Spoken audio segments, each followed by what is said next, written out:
आप सभी का मेरे इस YouTube चैनल में स्वागत है। आज के इस वीडियो में हम BODMAS का नियम सीखेंगे, rule of BODMAS।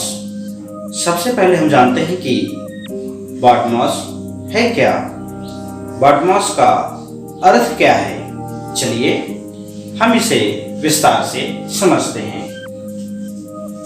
BODMAS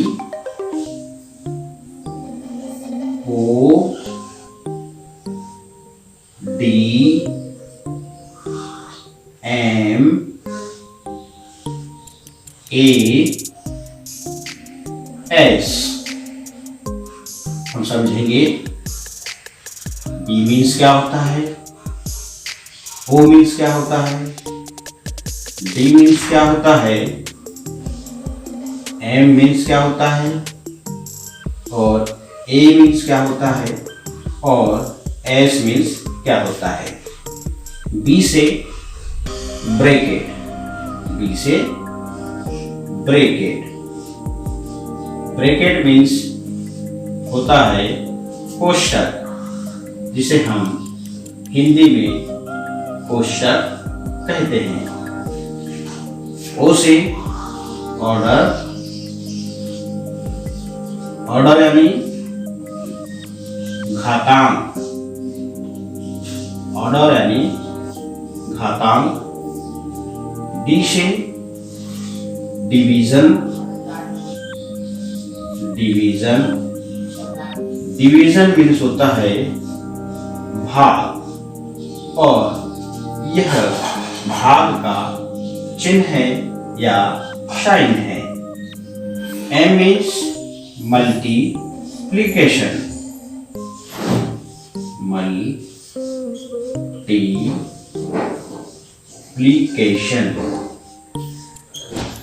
multiplication means होता है गुणा।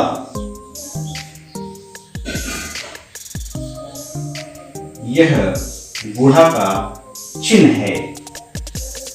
A means addition, addition means होता है जोड़, एडिशन मीन्स क्या होता है, जोड़। यह जोड़ का चिन्ह है या साइन है। S मीन्स सबट्रैक्शन,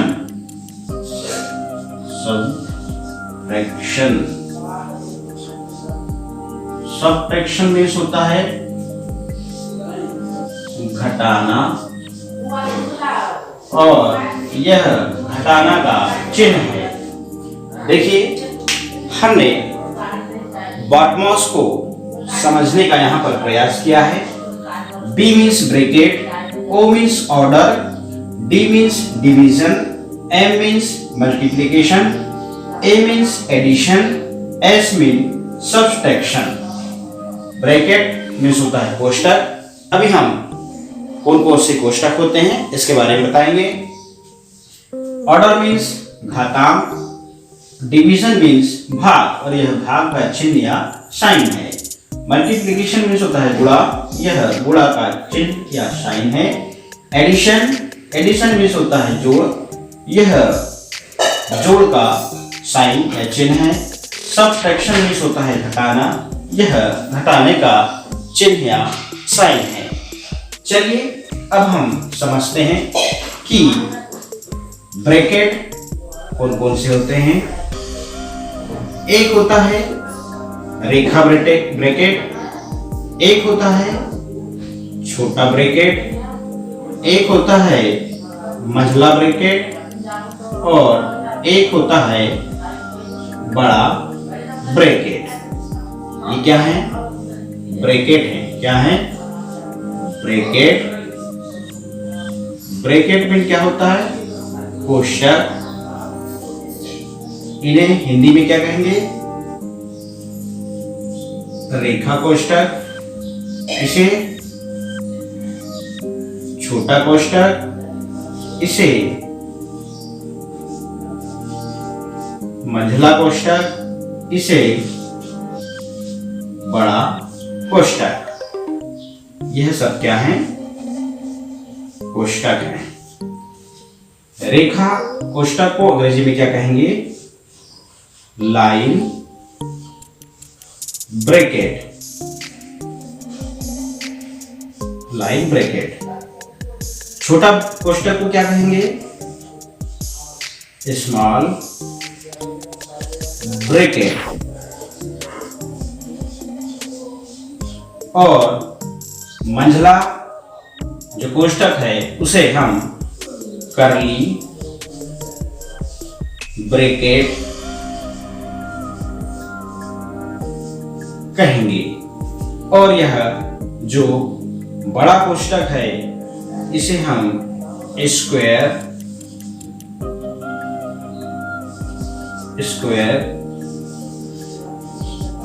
ब्रैकेट कहेंगे। यह हो गया लाइन ब्रैकेट, यह हो गया स्मॉल ब्रैकेट, यह हो गया कर्ली ब्रैकेट और यह हो गया स्क्वायर ब्रैकेट। यह हमने कोष्टक के बारे में जाना। अब हम घातांक के बारे में जानते हैं।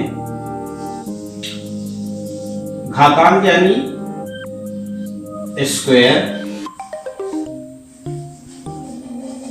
मीन्स होता है वर्ग, फिर स्क्वायर रूट मीन्स वर्गमूल और क्यूब रूट मीन्स होता है घन मूल। यह सब घातांक हैं। ऑर्डर यानी घातांक। चलिए, हमने बॉडमॉस को अच्छी तरह समझाया कि बॉडमॉस नियम की उपयोगिता क्या है, इसके बारे में हम जानते हैं। मैंने बॉडमॉस क्या है यह बताया। अब भाई बॉडमॉस क्या है हमने यह तो जान लिया, परंतु बॉडमॉस नियम की उपयोगिता क्या है? बॉडमॉस नियम की उपयोगिता यह है कि जो गणितीय समीकरण सरलीकरण करने में हमें बहुत ही मदद करता है। कहने का मतलब गणित के ऐसे सवाल जिसमें ब्रैकेट हो, घातांक हो, भाग हो, गुणा हो, जोड़ हो, घटाना हो, यह सब संक्रियाएं उस सवाल में एक साथ हो, तब जब हम सवाल को हल करते हैं तब हमें यह पता होना चाहिए कि ऐसे गणित के सवाल जिसमें यह सब संक्रियाएं समाहित हो, तो सबसे पहले उस सवाल को हल करने से पहले हम उसके ब्रैकेट को हल करें, फिर उसके बाद हम घातांक को हल करें, उसके बाद फिर हम भाग करें, उसके बाद हम फिर गुणा करें, उसके बाद फिर हम एडिशन करें, जोड़ करें और लास्ट में सब्ट्रैक्शन मीन्स घटाना करें। इस प्रकार से क्रमबद्ध से ऐसे सवालों को हम हल करते चले जाते हैं तो हमें लास्ट में सही उत्तर या सही सॉल्यूशन मिल जाता है। चलिए अब हम उदाहरण के माध्यम से इस बॉडमॉस नियम को समझते हैं। अब हम बॉडमॉस नियम को एक उदाहरण से समझते हैं। जैसा कि हमने बॉडमॉस नियम में सबसे पहले यदि हमारे पास ऐसा गणित का सवाल आता है जिसमें ब्रैकेट हो, भाग हो, गुणा हो, जोड़ना हो, घटाना हो, यह सब संक्रियाएं समाहित होती हैं, तो हम जैसे ही सवाल को हल करते हैं तो सबसे पहले हम सवाल में देखते हैं कि ब्रैकेट दिया हुआ है, तो हम सबसे पहले ब्रैकेट को हल करते हैं। तो 84 गुणा 3 माइनस, अब देखिए यहाँ पे ब्रैकेट को हल करना है, 3 में हम 3 का भाग देते हैं तो एक उत्तर आता है, फिर धन 8 गुणा 56/7। अब देखिए यहाँ पर बॉडमॉस का अगला जो स्टेप है घातांक का है, परंतु इस सवाल में घातांक से संबंधित कोई भी अंक या संख्या नहीं लिखी हुई है, इसलिए हम अगला जो स्टेप है भाग की संक्रिया को हल करते हैं। 84 गुणा 3 माइनस 1 धन 8 गुणा 56 में हम 7 का भाग लेते हैं तो 8 बार जाता है, तो यहाँ पर हम 7 की 8 56 लिख देते हैं। भाग के बाद में गुणा की प्रक्रिया आती है। अब हम गुणा की संक्रिया को हल करेंगे। 84 में हम अब 3 का गुणा देते हैं, 3 चौके 12 और 3 अट्ठे 24, 24 और 1 25,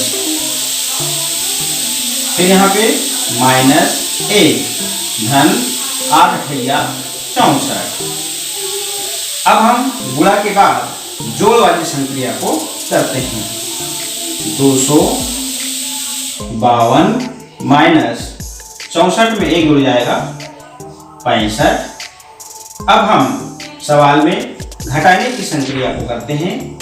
12 में से यहाँ देखिए 2 है, 2 में से 5 घटेगा नहीं, इसलिए उधार ले आएंगे तो यहाँ 12 हो जाएगा, और 12 में से हम 5 घटाते हैं तो 7 आएगा। यहाँ पर बचा 4। अब 4 में से 6 घटेगा नहीं, इसलिए यहाँ पर 14 में से हम क्या करेंगे, 6 को घटाएंगे, तो 14 में से 6 घटाएंगे यहाँ पर 8 आ जाएगा, और यहाँ पर उधार दिए थे हमने 1, तो यहाँ पर बचा 1, तो उत्तर क्या आ गया 187। यह क्या हो गया आंसर। तो जैसा कि आपने देखा कि इस सवाल में हमने बार्मोस के रूल्स जो हैं, जो नियम हैं, उसको फॉलो करते हुए हमने इस उदाहरण को समझा और हमें सॉल्यूशन प्राप्त हुआ।